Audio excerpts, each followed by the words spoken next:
Hello ladies and gentlemen, to another episode of Army War Breakdowns. In this episode, we will be covering the Grazgarian War.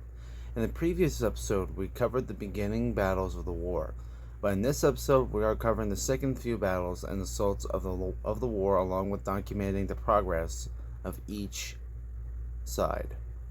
Without further ado, let us begin. As for King Harold of Basaja, he has decided to call in his allies Grantopia and Grazgarian for support, which they both agreed to help. Grazgarian would send troops to Bana to help Basaja and its forces to prepare an assault on the rebels, which would take a few days. As for Grantopia, they too are sending some ships along with some armor units and supplies to aid on the assault whenever they would launch it, which would take about 3 days for them to arrive, but they also know they have to be aware that Brazil could attack them anywhere, so their forces are ready to attack. Anywhere, so they would be sending a couple of battleships to protect their troops and cargo for the Allied forces.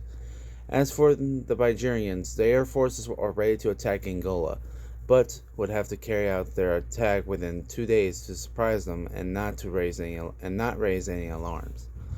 Solomon Mustafa would hear the news of their success in capturing Baraka, which he was happy about, but he also received calls about sending in reinforcements to continue their assault on Ketchup, which he would grant, but he also wanted to prevent Bulgaria from starting a defensive attack.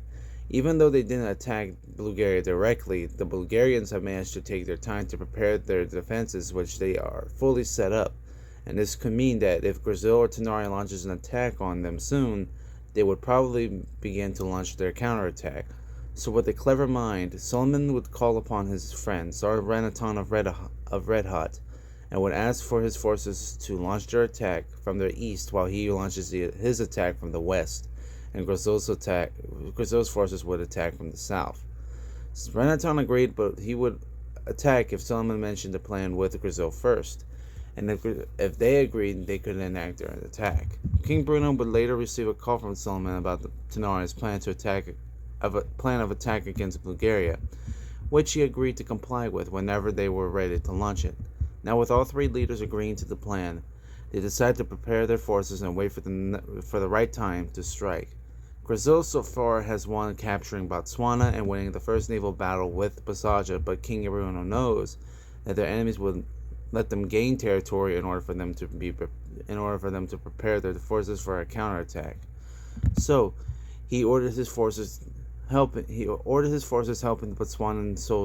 Botswanan rebels prepare defenses to be alert for any signs of Basajan or allied forces approaching them, and if they encountered them, to engage first.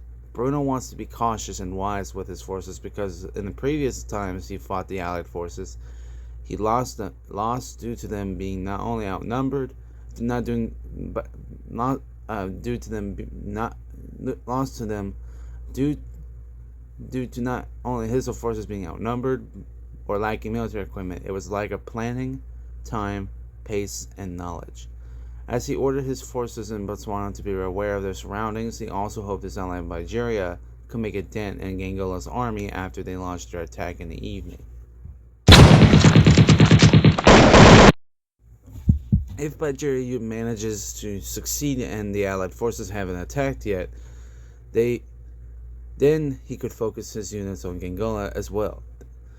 But if Nigeria fails and he sends soldiers to help them win with their mission, it could leave a vulnerable spot for his enemies to take advantage of, which is what he doesn't want for his naval forces. So he ordered them to be shipped along the coast of the northern and southern African countries to block any allied ships that would assist Basaja's forces, hoping to give them lack of hope of their counterattack. On Friday, October 17, 2025, at 1:04 p.m., Nigeria launched its assault on the Gangolan border. The Gangolans were completely unaware of Nigeria's sudden advances with both their soldiers and armored units. Nigeria managed to use their tanks to weaken the Gangolan defenses a bit before they were destroyed by Gangolan artillery retaliating against their advances. Once the tanks were destroyed, Gangolan would then send in their tanks to push the Nigerians back, but it would prove to no avail due to the Nigerians armed with anti-tank and armor weapons, making them as easy targets. but managed to kill a few, and then the two sides would engage in a shootout. The outcome of the battle would result with the Gangolans retreating and a victory for Bulgaria and their allies. Selim Alabu would tell King Bruno that about their accomplishment, but even though his forces managed to pierce through the Gangolan border, he wanted King Bruno or Sultan Mustafa to send reinforcements to help them, since they have lost a few casualties, which Bruno was proud of about their success and agreed to help them out, along with sending some gold for their troubles. Bruno would send some of his troops from Botswana to Gangolo to meet with the Bulgarians and continue their assault.